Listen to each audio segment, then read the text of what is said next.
it's supposed to feel.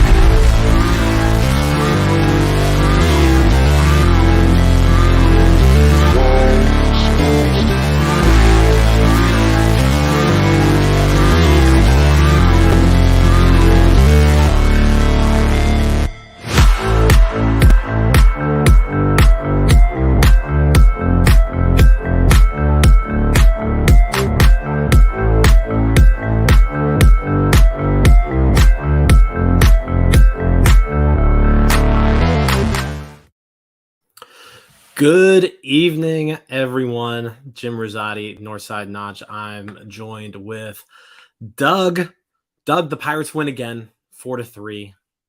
They are on a 4-game winning streak now. Yeah, 4-game winning streak. What is it? 11 straight quality starts now. Today was the 10th. Oh, the 10th. Straight. Right. Yeah, 10th straight quality start. No other team in the Major League has 4. So yeah, the last time the Pirates did not have a quality start, it was Roansy Contreras' start. Not this time, not the last time, but the time before. So before that, where you just couldn't find the strike zone. Yeah, so it's been a while. Yeah. Let's. Vince Velasquez has 2 in a row. So I mean, everything's going right when both Rich Hill and Vince Velasquez have 2 straight quality starts. Contreras looked great tonight. We'll get into that in a bit, but let's tackle this. Pirates win 4-3 series opener against the Reds. Contreras on the mound against Luke Weaver for Cincinnati, and let's just kind of start off from the beginning. Pirates jump ahead first inning, 3-run home run by Connor Joe. Connor Joe just playing out of his mind right now. I mean, going into today, he had a weighted runs created plus, I think, over 150. So, you know, after today, it's probably higher than that. Yeah, absolutely.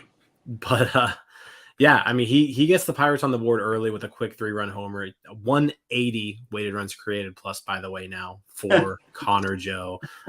So it's his second homer. Going to make the 26-man roster. Yeah, no, I mean, he was definitely. I think looking back, like, Connor Joe was probably pretty safe, like in spring training, but yeah, just an outstanding start to his 2023. You love to see it because, you know, he had a down year last year. You acquire him, you kind of, you know, you get him for pretty cheap this offseason. And he's looking like he's going to be a pretty big contributor on this team. He has been so far. But yeah, quick 3-run homer, Pirates on the board. And I don't know about you, Doug, but like Connor Joe hits that homer. It's 3-0 in the first. And my first thought is we're going to blow someone out. Like, we're going to blow these guys out again. Right. I'm thinking double-digit runs, right? It's like, here we go again. Yeah. Yeah, so Connor Joe hits the 3-run homer. And then, you know, I'm thinking that. And then the very next batter, your boy, Jack Sawinski, right, who's just also on a complete tear. Solo homer, back-to-back jacks between Joe and Jack Sawinski. So Sawinski goes deep. That's his 5th home run of the year. His 4th in 3 games, I think. Is that, if that's correct? Yeah. Yeah, I think he hit 3 against Colorado, and then the one. Yeah. Dude's been on fire. Like, I think a lot of people were pretty frustrated with him the first week and a half or so of the season, and for good reason. He was striking out at, you know, crazy rates. He wasn't making contact. Now all of a sudden he was missing in the zone. That was the scary thing. He wasn't chasing. He was not hitting fastballs in the strike zone. And you know that you got to start. That's where you got to start. You know, so yeah. I mean, so and now all of a sudden he's knocking the cover off the ball. He's got a 167 weighted runs created plus. He's hitting 260, 263, getting on base, like you mentioned. Walk rate of 16.7%. He walked again today. He's got 8 walks this season compared to 12 strikeouts now. Right. What a turnaround. You can't complain. It's really amazing. And all that much more impressive, and this is going to sound like a kind of a backhanded compliment, but he still doesn't have a hit against a left-handed pitcher. right? I mean, he's crushing it against righties. So, and he's having better at bats against lefties. He's drawing walks against lefties. He's not striking out. Sacrifice fly. You have to love what you're seeing from him. I said this the other night. If nothing else, he looks to be a very viable platoon outfielder, and an above average productive platoon player. This lineup now has some, and we talked about this a lot last year. We've talked about it in spring, and this lineup has some depth now. It's wow. I mean, Hayes is doing great leadoff. The worst hitter on the team right now, Brian Reynolds. For real. I mean, Reynolds pretty like during this whole streak, Reynolds has been struggling the entire time. Had I told you that we'd be 13-7, that at the beginning of the season, except that O'Neal Cruz would go out early and Brian Reynolds would not be productive outside of that second week. That this would be driven by Andrew McCutchen and Connor Joe and Castro and Sawinski. You would never would have believed it, right? Yeah, 13-7, especially after that first Red series. I mean, you leave Cincinnati and you lose a series to these guys, and now all of a sudden you look and I mean the Bucks are hot. This is one of the hottest teams in baseball. They're fun to watch. And yeah, they jump out to a 4-0 lead today. And just like that, I'm like, here we go again. Here comes another blowout. This is going to be a great night. What you really like is because what the Bucks are so infamous for is, again, sweep Boston and do this and have a good series. And then we do, and now we've got Cincinnati, or now we've got, one of these Detroit. And then we lose the series to Cincinnati. And here we've got a 4-game series with them coming after, a definite high. It'd be easy to sort of have a little letdown. And bam, first inning, 4 runs, 2-out home runs, back-to-back home runs. It's this team. You just can't deny. You just can't deny it's a good team. It's not a great team. This is not sustainable. Because nobody sustains 13-7, right? I mean, we're not going to win 116 games, but this team is better. This team is entertaining. You don't have to skip over 2 innings when they go through, 5 through 9, and just have to wait and hope that Brian Reynolds can get a hit again.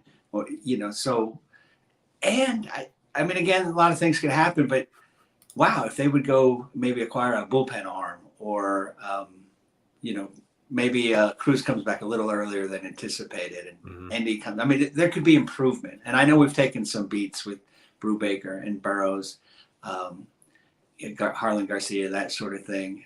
But that's what makes this all that more impressive, right? We've faced some adversity. Our maybe not our best player, but certainly our most high ceiling player is not playing.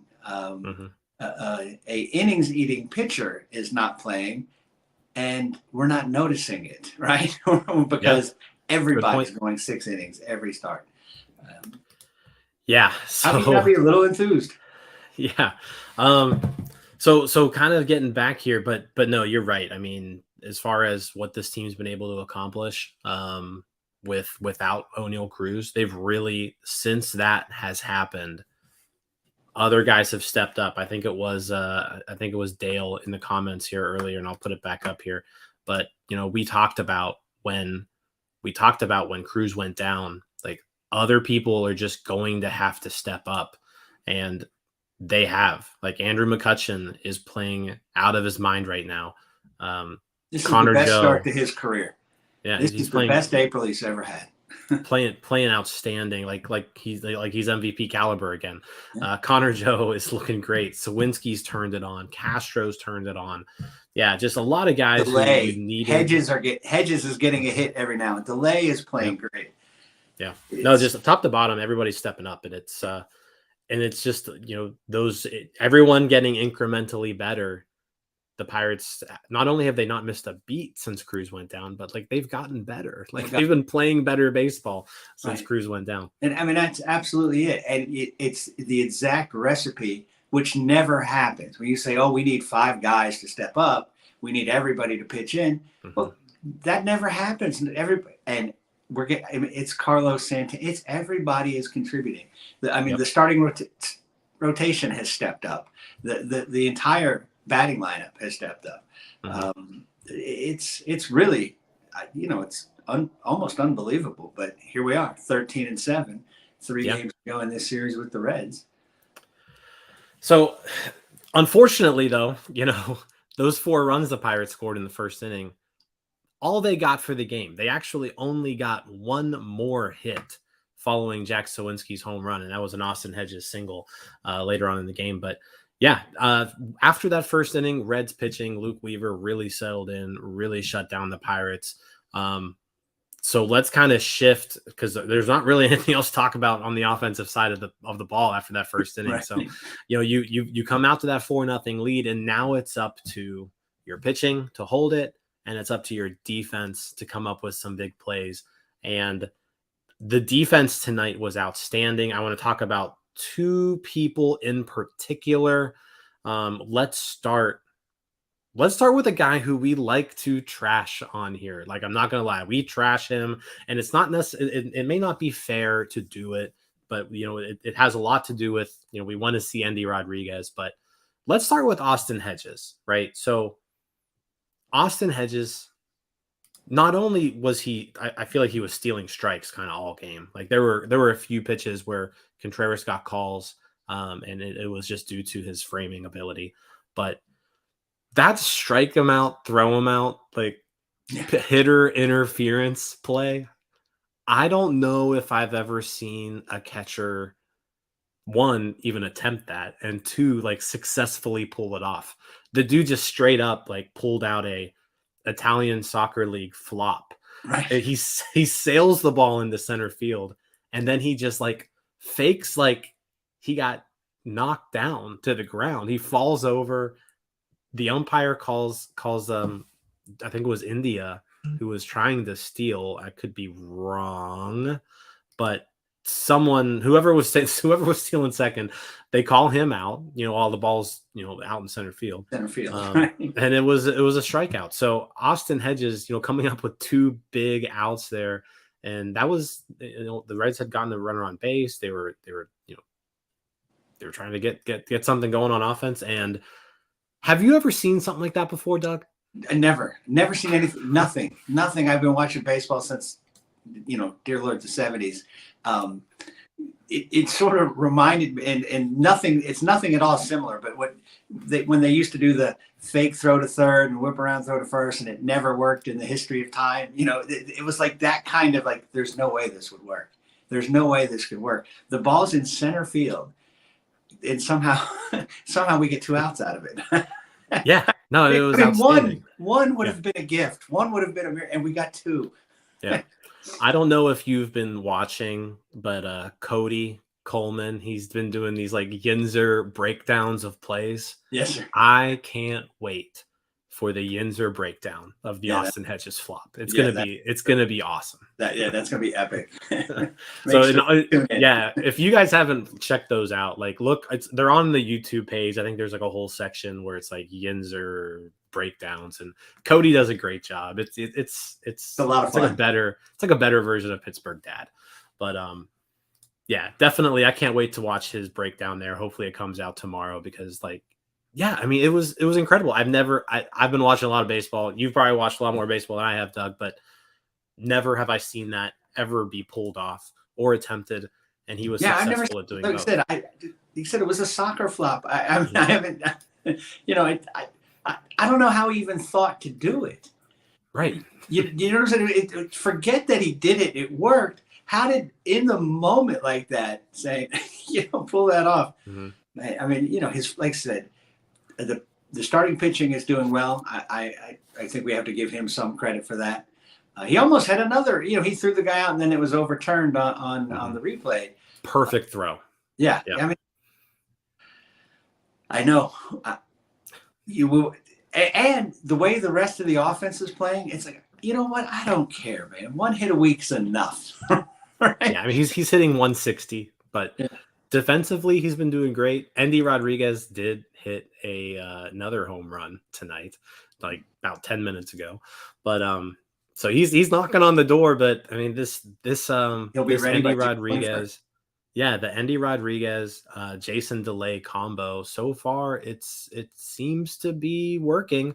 DeLay's been hitting. Hedges has been playing great defense. So yeah, good. Yeah, good I tweeted stuff. out earlier that Charrington is going to be NL Executive of the Year. I mean, the Connor Joe pickup looks brilliant, right? The clutch pickup looks brilliant. You know, went from being a sentimental, nostalgia-driven pickup to being like, oh my God, we've, Santana looks brilliant. I mean, wow. You gotta give him credit for the offensive additions that he's made have been good. As far as pitching goes, I think we could probably still, want to see some more consistency out of some guys that he's acquired. But yeah, I mean, no complaints on any of those guys who we just really thought were going to be role players coming in, and they're actually they've been some of the most valuable players on the team. Thought Connor Joe would get at bat similar to Canaan Smith and Jigba. I mean, maybe that was the plan, and he's just changed it. I don't know, but I mean, certainly we didn't expect this from him. We know he's a good on base guy. I mean, that's what I was thinking. The best thing he was going to offer is that he wouldn't, 1, 2, 3 down on strikes type thing. That he would at least make the pitcher work, help us get to the bullpen, that sort of thing. And my goodness, I mean, he's the best player in baseball right now. Yeah. So I said I wanted to talk about two people defensively. So we touched on Hedges there, and then now Ke'Bryan Hayes. What inning was it? That was the seventh inning. Seventh inning, he turns that double play, and I don't know how he did it. Like, he was going to his left. He fields the ball. It kind of like rolls up on him a little bit. He's able to get a grip on it. As he's falling over, he throws it to second.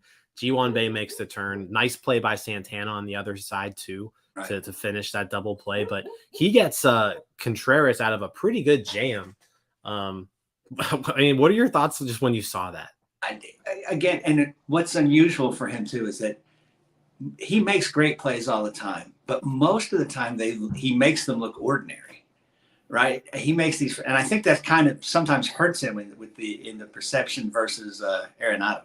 Arenado seems to make, I mean, we watched him put on a clinic this past weekend, and those plays all look spectacular, where Ke'Bryan Hayes makes the same play, but he's so good, he's so athletic, and it just looks like a regular, one hopper to the third baseman and a throw across. This one, though, my goodness, he was a web gem of the week type thing. It was just amazing. He is a gifted, elite defensive third baseman. There's no other way. I hope he gets, the Gold Glove this year. Yeah.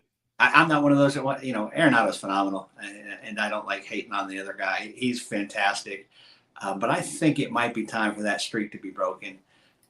Hayes is just, he's amazing. It's understated. I mean, I believe he's underrated as a defender. And that seems stunning because, I mean, every game he does something phenomenal. Yeah, I mean, and today, like, not only was it just that double play, and there was that, but then also in the eighth, there was an in-between hop, runner on third, 1-run game, and he just, like you mentioned before, he makes everything look so easy just because he's so smooth. That play, that's not an easy play to make. No, not at all. And he just does it so nonchalantly. He looks so calm and cool and collected out there. Right, you don't get a fist pump from him, right? Because it's just like ho hum. I'm just made another web gem. This is what I do, right? Yeah. The Arenado stuff is interesting because it's one of those deals where, like, I think it's so hard to, like, dethrone someone who's kind of been at the top that long, but I mean, we saw it last year. Right. I mean, it's not like he's regressed. Yeah. He's still playing phenomenal. Yep. So, it's you got to knock out the champ to beat the champ type thing. And, this is not, especially he's a Pittsburgh Pirate. who has not hit well. He's not getting a lot of attention. You know, when the Pirates are on ESPN, it's because of Will Craig and, you know, Wilmer Defoe and these, you know, Friday Follies type things, as opposed to, and then when he makes these plays, he turns it is an exciting play, but he turns it into a ho hum. It looks like, and you know, any kid can make that play. Yeah. And it's not. He is something else. Yeah, just outstanding defense today. Outside of, you know, Colin Holderman there in the 8th inning, which we'll get to, but let's kind of shift our focus to pitching again. So the Pirates get a quality start for the 10th straight time. This time it's Roansy Contreras. He goes 6 2/3 innings today. Almost gets out of that 7th, but 6 2/3. He gives up 5 hits, 1 run. He walks 2, strikes out 8. Super heavy on the slider today. Through more than half of his pitches were sliders, if I am thinking correctly. Yep, 54% sliders. So 50 sliders out of 93 pitches, only 37 fastballs today out of Contreras. But that slider was on.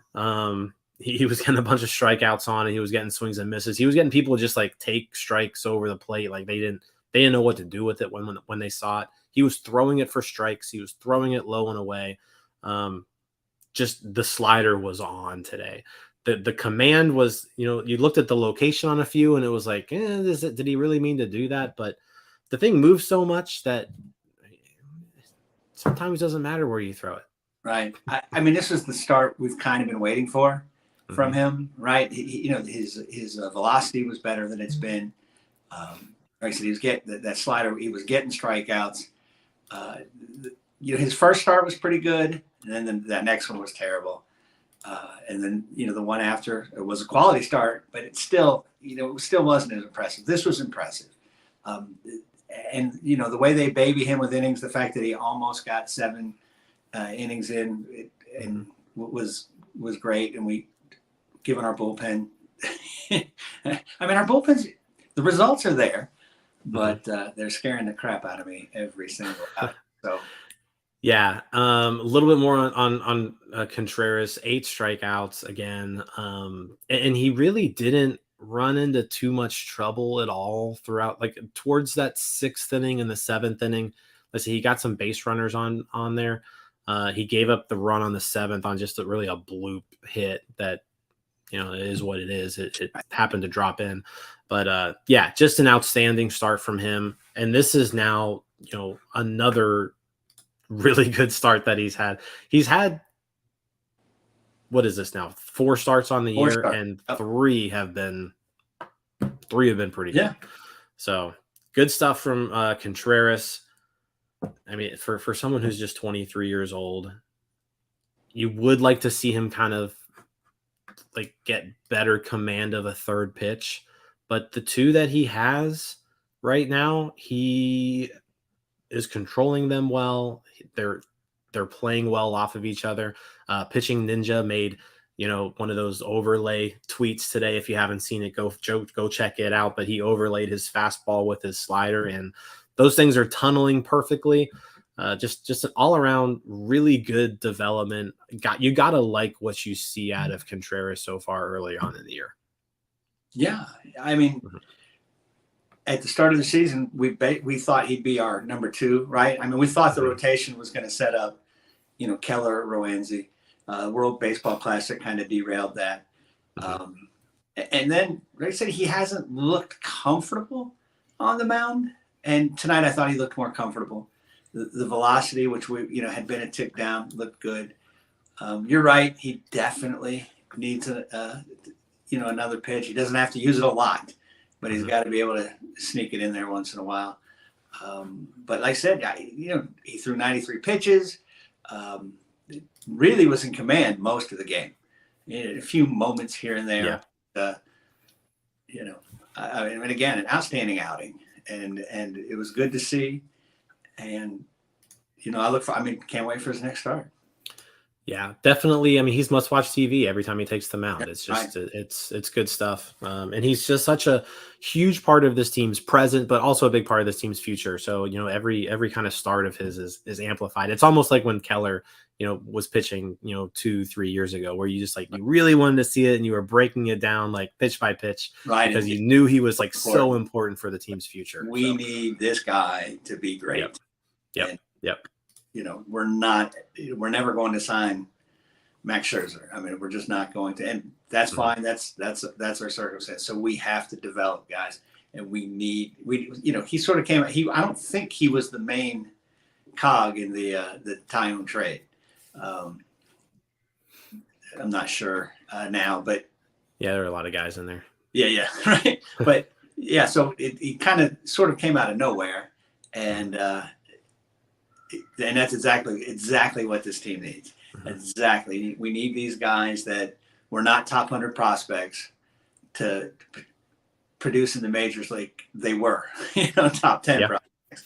And he's got that ceiling, and starts like this make you feel really good. It makes you feel really good about his next start against the Dodgers, and it makes you feel really good about 24, 25 and on. So couldn't be happier, couldn't be more pleased with what he did tonight.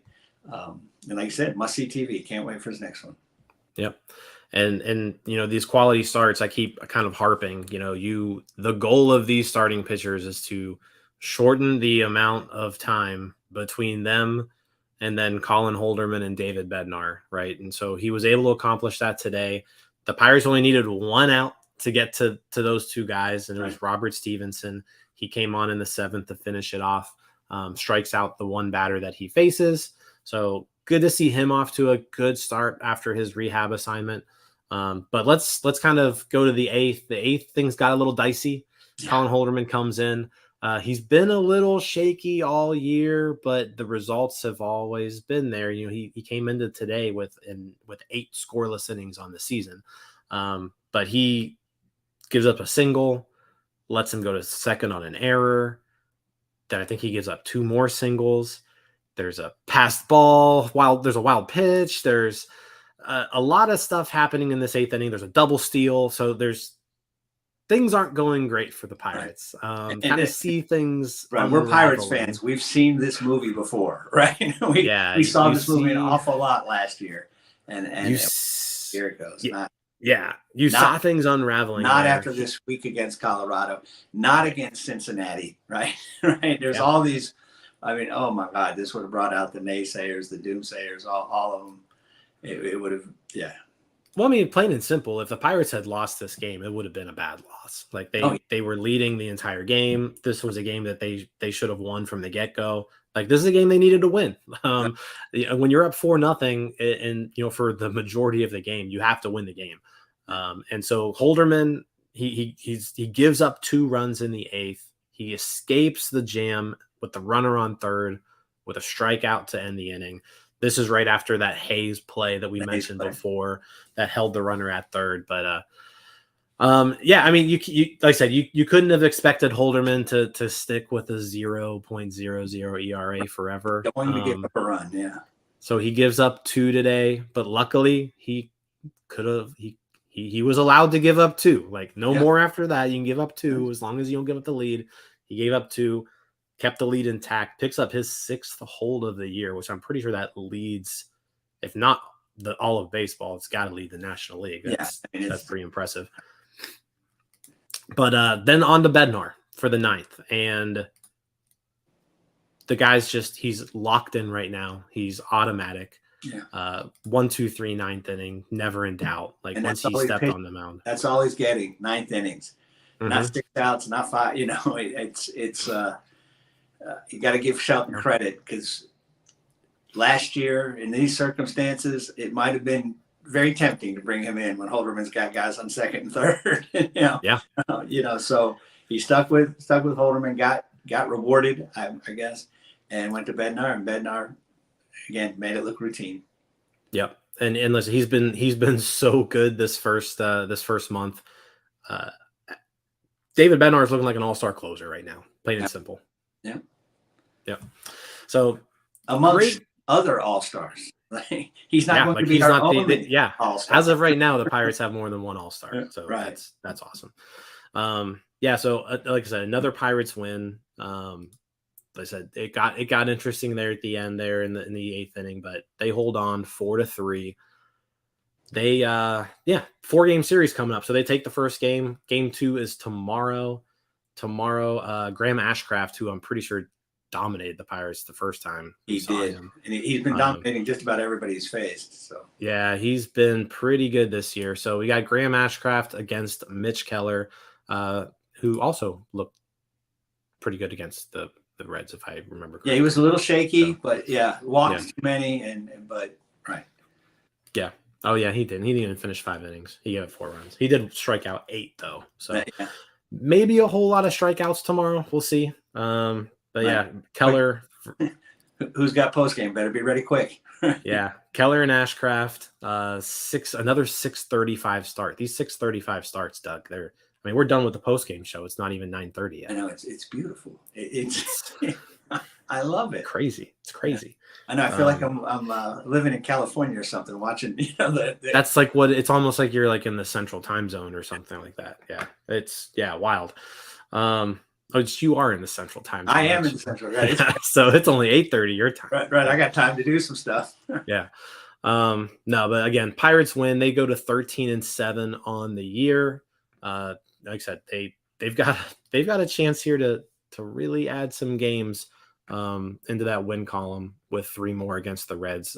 Tomorrow will probably be the toughest matchup for them with Ashcraft on the mound. So, like I said, he's been real hot. And then they got Luis Cessa, and then Hunter Green finishes things off the last game of the series. But I guess that's all. Yeah, you got anything else to add? No. Hey, 13-7. Let's enjoy it. The Pirates have been a bad team for quite a while. And I'm not saying that they're going to be a great team or anything, but I'm thrilled with a good start, right? We're not buried already. So now, even if we go through a stretch of playing a little below 500, we're still right. There's no reason to get into this deep swoon. We've got good pitching. I don't think we're going to hit a bunch of long losing streaks. And it seems now that I was concerned about the hitting. I was concerned that 5 through 9, 6 through 9 was going to be kind of tough, but that hasn't been the case. And that's shocking to me without Cruz. So, hey, let's enjoy it. We got 3 more with the Reds, and then we got the Dodgers, and it'll be fun to see how we stack up there. That'll be a good measuring stick for sure. April games count the exact same as September games and August games. They get you a little bit more excited though, because there's that's all you see. We have been dying, and I know we overreact, Pirates fans. Every loss is the worst loss ever, and every win. We don't take the appropriate approach to, hey, there's 162 of these. It's a very small portion of what's going on. But again, 13-7. There isn't one of us. All our predictions were, 72 to 70. I said 79, and I knew I was being optimistic. I said 79 because the 79 World Series. That was my my thought process there, not because I thought this team and right, this team it's going to be better. It looks much better, obviously, than last year, and we've got fun baseball. I watched these post game shows last year, and you guys, man, it was a grind, right? You didn't have much good stuff to talk about. Yeah. These have been fun. These have been fun. Even with the losses, we were getting maybe a great hitting performance or a good pitching performance, and there's some positive to take from every game. Let's enjoy it. Let's enjoy it. Let's keep it going. I agree. Well, let's wrap up here. Thanks for hopping on, Doug. Thanks everyone for watching. Tonight we have our live Out of the Park stream at 11:00 p.m. Eastern time. So if you're into that, we're the Pirates are 21-20. It's mid-May. Andy Rodriguez is up. He's Johan Oviedo is pitching lights out. So come join that. Check it out. 11:00 p.m. We'll be online for about an hour and a half or so. But thanks again. Pirates win 4-3, 13-7 on the year. We'll see you all tomorrow. All right. See you guys. Hey, you all, thank you for watching. I know we try to provide the most entertaining content that we can, and we'd love to spread it to as many people as possible. So I know it doesn't seem like a lot, but if you could take the 5 seconds to like this video and subscribe to the page, it helps out so much more than you know. Thank you, and let's go Bucks.